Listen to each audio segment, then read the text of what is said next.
Now we're going to work the same problem, the same division problem. We're going to find the quotient with the remainder and find the quotient with decimal, with the exact same division problem. So we have 13,206 divided by 24. You always read with the dividend first. So it's 13,206 divided by 24. All right. Those students who activate their prior knowledge of place value will do good with these problems. So our place value is ones, tens, hundreds, thousands, and 10,000s. All right. And you ask yourself, starting from the highest place value, how many groups of 24 10,000s are in one 10,000s? Well, you can't get 24 10,000s when you only have one 10,000, so I can't get a group of 24 10,000s. Now I move on to my thousands place value. How many groups of 24 thousands will I have in 13,000? Well, I would not have 24,000 when I only have 13,000. So I would not have a group of 24,000. How many 132 hundreds, okay, will I have, okay? How many groups of 24 hundreds will I have if I have 132 hundreds? You can go to the side and do some multiples of 24. And multiplication is repeated addition. So to speed things up, I will use repeated addition to help simplify this problem. And I want to get close to 132 as possible. So I keep adding 24. Now I have students who already know how to multiply, so they don't have to follow this, but I want to help both types of learners. So that's 6, that's 7. And notice every time I use 24, I'm putting a check mark so I can keep up with how many 24s that I'm adding. All right, I want to keep going. I want to get close to 132 as possible without going over.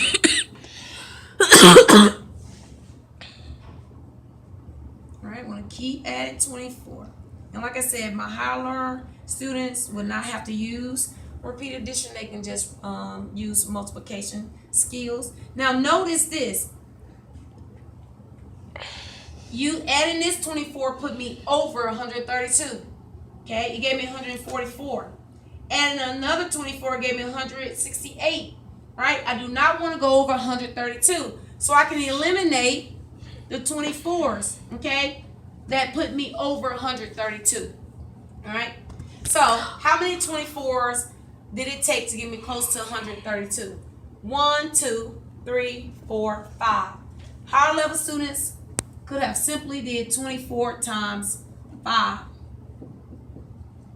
And they would have gotten 120 also. So I do know that it is 5 groups of 24 hundreds. Okay? So it's 5 groups,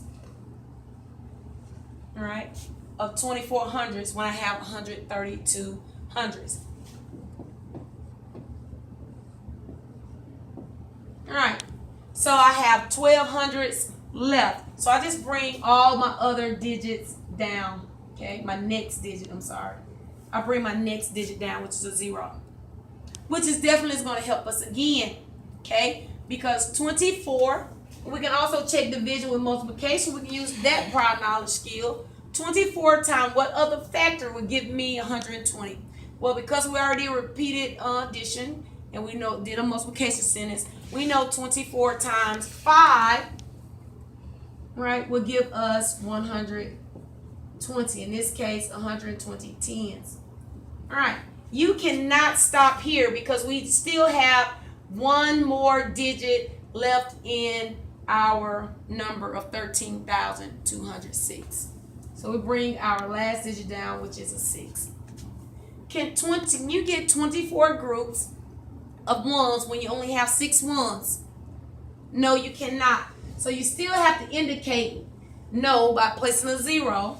And you still have to check your division by multiplying. So 0 times 24 is 0. And I still have 6 remaining. So with this problem, okay, the remainder is 6. So my final answer for 13,206 divided by 24 is 550, remainder 6. Now I can also do the same problem by writing it as a decimal, okay? So I'm gonna write this same problem over here, so just give me a moment, because we already did that, so I don't want to be redundant.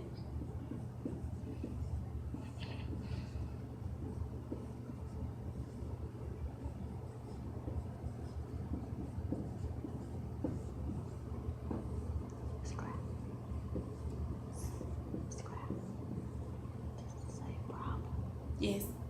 So we'll pick up right here, okay? But in this case, we want to include it with a decimal. Right here we did with a remainder, all right? But we can continue this problem. Say I do not want a remainder, I want this written as a decimal. Well, I have a remainder of 6, but I want to continue. So I simply put a decimal behind the 6 to indicate that this is a whole number, 13,206. But I want to continue going. So there's 13,206. I want to keep going. So if it's a whole number, to go to the right of it, I'll start getting into my tenths, hundreds, thousands, so on and so forth, because those are my decimals. All right, so my first place after the ones is the tenths place. So I want to continue dividing. All right, how many tenths will I have? How many groups of 24 tenths would be in 60 tenths? Okay, and because we already did repeated addition with 24, we know that it will take us only two 24s to get 48, because if I do another 24, it'll give me 72, and I do not want to go over 60.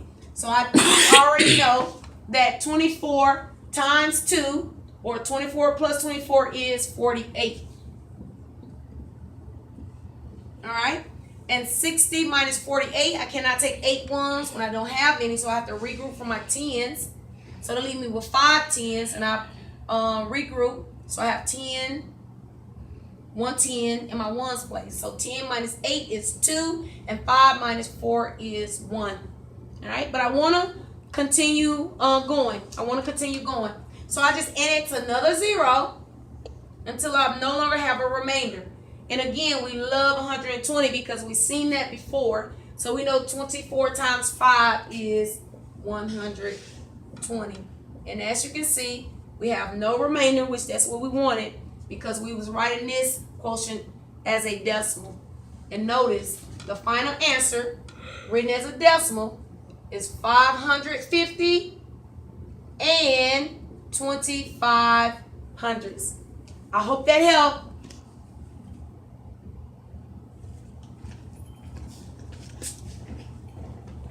Take the video.